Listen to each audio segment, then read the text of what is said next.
Hi Algebra 1. Today's notes are on our last form of linear equation, which is standard form. Our learning target is I can graph a linear function given in standard form using x and y intercepts and by rewriting in slope-intercept form. So the other forms of linear equations that we've looked at already, form unfortunately doesn't tell us any of those things. So standard form is ax plus by equals c. And these are all capital, the a, b, and c. These are integers in your equation. So that means they are whole numbers. No fractions, no decimals.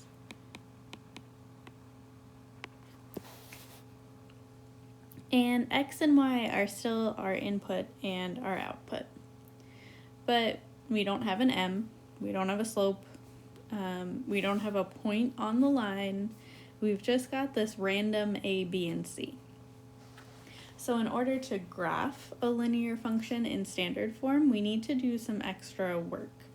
And there are two different ways that we can graph it, either using our x and y intercepts or rewriting that equation in slope-intercept form. And you need to know how to do both. So we're going to start by finding x and y intercepts. So we know that an x-intercept looks like x comma 0. So it'll have an x value and the y value 0. We know a y-intercept would look like 0 comma y. It has an x value of 0 and then we have a value at our y-intercept. So if we have an equation and we need to solve for an x-intercept, we can put a 0 in our equation where y is, and we can solve that equation for x. When we need to find a y-intercept, we know the x value of the equation is going to be 0, and then I can solve for y. So for each problem, we're going to have to solve two different equations, one to find our x-intercept and one to find our y-intercept. So here's our first example.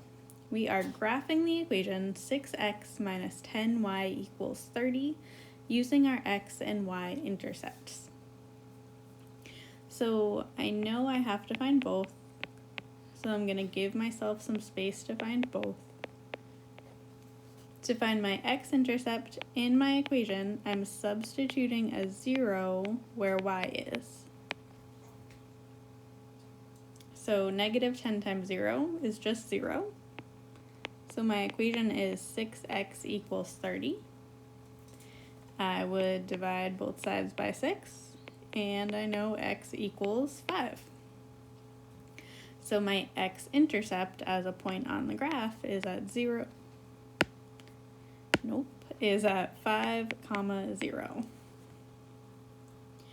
So on my graph, on the x-axis, I'll have a point at positive 5. To find the y-intercept, now I'm going to substitute a 0 where x is in my equation. So I'll have 6 times 0 minus 10y equals 30. 6 times 0 is just 0. So my equation says negative 10y equals 30. I'll divide by negative 10 on both sides, and y equals negative 3. So my y-intercept is at 0, negative 3. So I'll plot that point on my graph. And once I have those 2 points plotted, I can connect them and graph my line.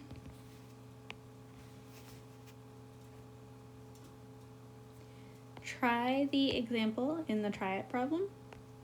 This time your equation is negative 2x plus 3y equals negative 12. You're finding your x and y intercepts. Pause the video, take a minute, and try this one before you come back and check your answer. Okay, for the second example, your x-intercept should be at 6, 0. Your y-intercept should be at 0, negative 4.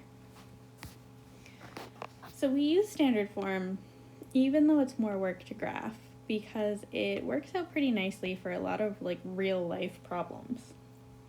So for our next example, we're at a fair hamburgers are $3 each, hot dogs are $1.50 each. The equation 3x plus 1.5y equals 30 describes the number of hamburgers and hot dogs a family can buy with $30. So, practical, real-life scenario, you only have so much money, you want to know how many you can buy of each item. So to find, we have a graph over here with our x-intercept, our x values are talking about hamburgers, our y values are talking about hot dogs. So to find our x and y intercepts here, we're going to do it the same way we did above. To find an x-intercept, I'll plug in 0 for y and solve. So this would be 3x equals 30, so x is 10. Find our y-intercept, I'll substitute a 0 where x is, and solve for y this time. So 1.5y equals 30, so y equals, oh man, why don't I have a calculator? So y equals 20. So if I graph my function, so my y-intercept is at 0, 20. When I graph my function, my x-intercept was positive 10. My y-intercept is at positive 20. I don't know how I ended up with another random point on here. Nobody needs that. So when I graph my line, there aren't any negative values on this graph because it wouldn't make sense to have negative hamburgers or negative hot dogs. So there's my graph. When they ask what each intercept represents, okay, my x-intercept was at 10, 0. So our x values are talking about hamburgers, our y values are talking about hot dogs. So it's like my coordinate is like hamburgers, hot dogs. So my x-intercept says they can buy 10 hamburgers and 0 hot dogs. So if they only wanted to buy hamburgers, they can buy 10. Our y-intercept is going to tell us how many hot dogs they could buy if they were only buying hot dogs.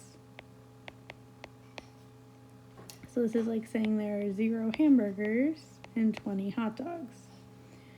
So our y-intercept at 0, 20 means if they only buy hot dogs, they can have 20.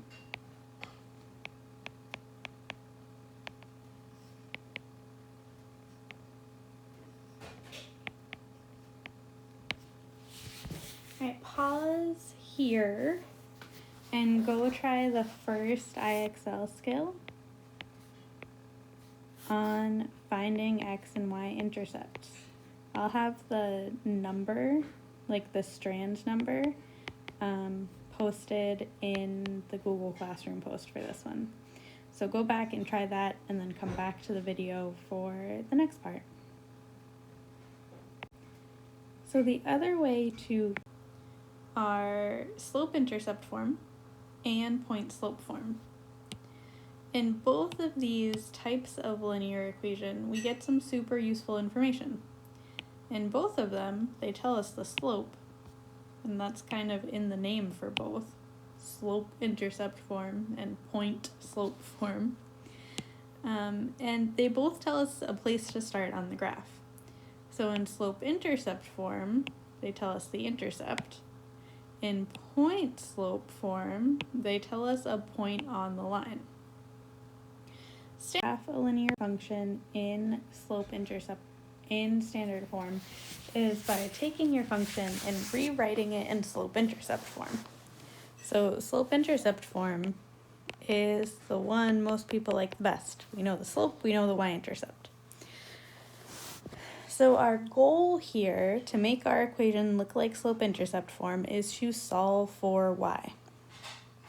So the steps to do that are consistent every time.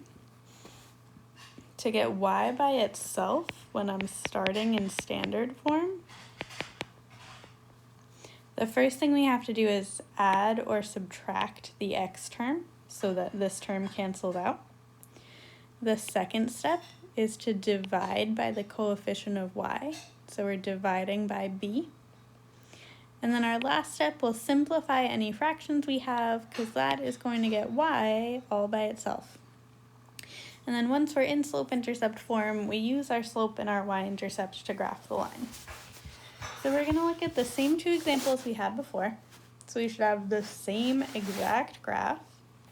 We're just going to get there a different way. So I'm going to start by writing my original standard form equation. My first step is to add or subtract my x term. So in this case, I have a positive 6x. So to cancel it out, to make that 0, I'm going to subtract on both sides. I'll bring down my negative 10y, bring down the equal sign.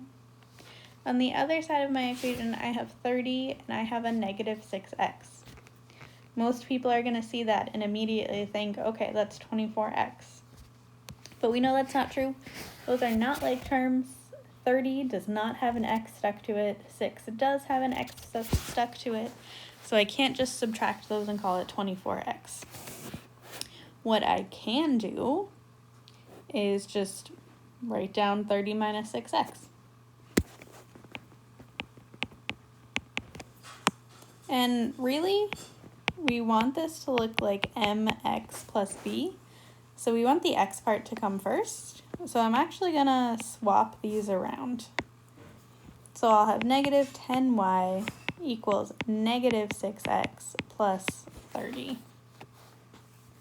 My second step to getting y by itself is to divide by negative 10. And when I divide by negative 10, every single piece of this equation needs to get divided. Negative 10 divided by negative 10 is 1, so I don't have to write that down. So I'm left with y by itself, which looks promising. That's what I need. I'll simplify my fractions. Negative 6 over negative 10 means that's definitely going to be positive. 6 and 10 can both be divided by 2. So my slope is 3/5 x. 30 divided by negative 10 is negative 3. So now my equation is in slope-intercept form. I can start by graphing my y-intercept at negative 3. And then I'll use my slope to plot more points on the line. So my slope is 3 over 5. So that tells me to rise 3, or go up 3, and run or go over 5. I'll do that one more time before I run out of space. Once I don't have any space on that side of my graph, I'll go back to my y-intercept, and now I'll do the opposite. I'll go down 3 and left 5, and then down 3 and left 5 one more time. So now I've got all my points on my graph. I can connect them, draw arrows on the ends. So we ended up with the same x-intercept and y-intercept that we got the first time. And if I did a better job drawing my line, your line should actually go through those points. So it's just a different way to graph the same line. We do see a few more points on the line by using slope-intercept form, but it's the same line we graphed before. So try the second one. You should get the same graph you got on the first page. So pause your video, take a minute, and try this one before you come back and see the answer. So as you can see, same graph we had last time. Our x and y-intercept are in the same place. We're just able to plot a few more points on our line here. Your slope-intercept form should have ended up being y equals 2/3 x minus 4. So the bottom part of this page is just some more practice, converting your standard form equations to slope-intercept form. So there's an answer key down here. So all those problems, A through F, should match up to one of these equations, 1 through 6. So like when you change equation A to slope-intercept form, you should get one of the answers in the box. If you're not getting answers in the box, that means something is going funny. After you finish these on paper, there's an IXL skill for changing to slope-intercept form from standard form. I'll make sure I put the correct number of which one it is to work on Google Classroom for you today.